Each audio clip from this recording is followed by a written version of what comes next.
with the system that we have in place now, most people are like ready to go by the end of the first call. What I will say is this: is that from the time that I started working with you, you and Ryan, Rich, I think it was June or July of this year. It wasn't too long ago. Where we stand currently, like in August, we doubled the amount of clients that we took in since implementing those concepts, and then in September it was like 2.7, I believe, in relation to what we were doing in June and July.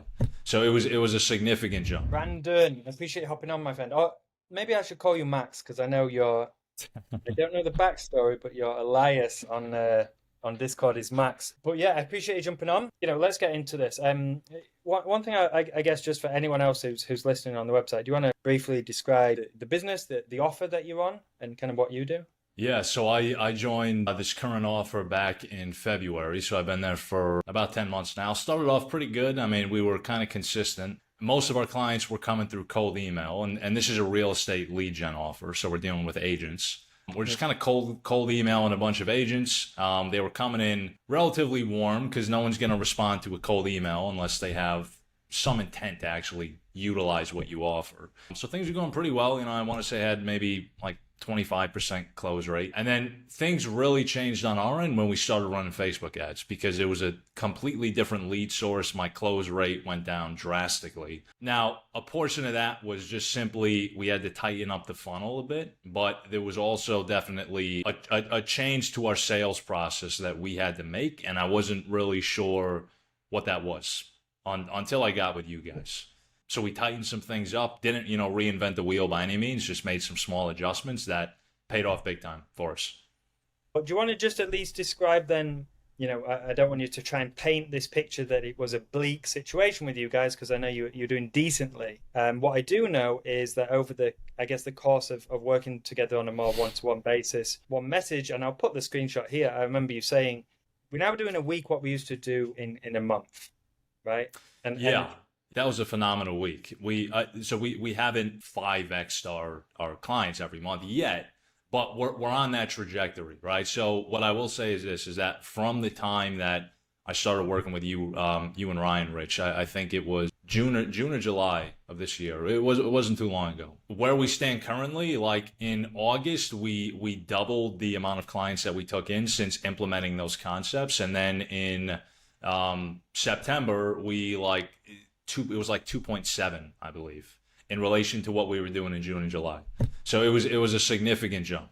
That's amazing, brother. You probably just end the video there, to be honest. But yeah, for sure. I mean, yeah. Like, do you need to know anything else? I don't know. No one needs to hear anything more, Brandon. You've sold it. We implemented a range of things, but what do you think were some of the key attributes to the success that you had?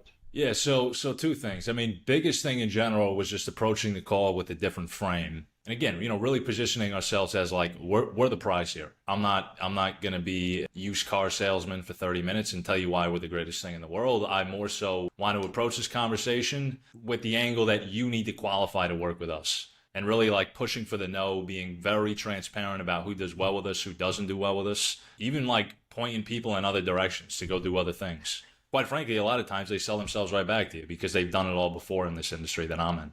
So that was a huge difference for me, just approaching the call with a different mindset. And then secondly, the bridge concept that you helped us implement was really good initially for getting those individuals like that were on the 1 yard line, but weren't ready to pay in full on the first call, to just get them to make some kind of commitment. I mean, put some money down essentially. So it doesn't turn into, I'm going to follow up with this person for a month and they're going to just, be a nightmare to deal with. So that helped, but quite frankly, we've almost been doing that less, just because with the system that we have in place now, most people are like ready to go by the end of the first call. We've tightened up our qualifications on the front end.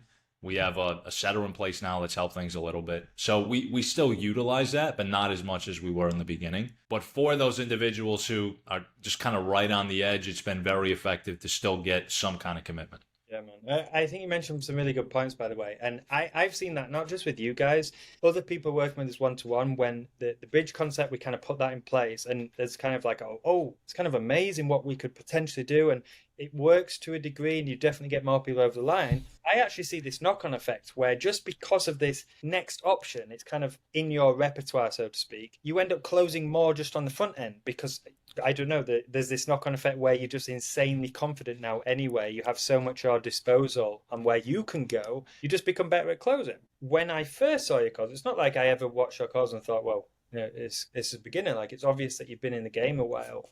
But from the first calls to kind of the ones that you've uploaded recently, or the ones I've seen at least, is just is a remarkable difference. And I know when everyone listening, you're like, hey, approaching it with a different frame. And that's so easy to just like say, isn't it? Like, everyone approach it in this way. Like, you're the king of the castle. Like, they have to qualify to you.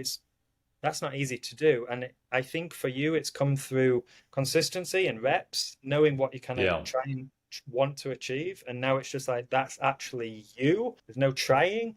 And now you are, you sent me that clip the other day of this woman, you're literally telling her, yeah, you should go to the other company. You should go and use that other company. They're much cheaper, etc. And she literally just sold herself to you and why she should go forward with you. And that was yeah. And like one other thing I would touch on is like just kind of reading your tweets, and this is kind of the impression that I had. It's really easy, I think, to take that framing and come off like you're an asshole on the call.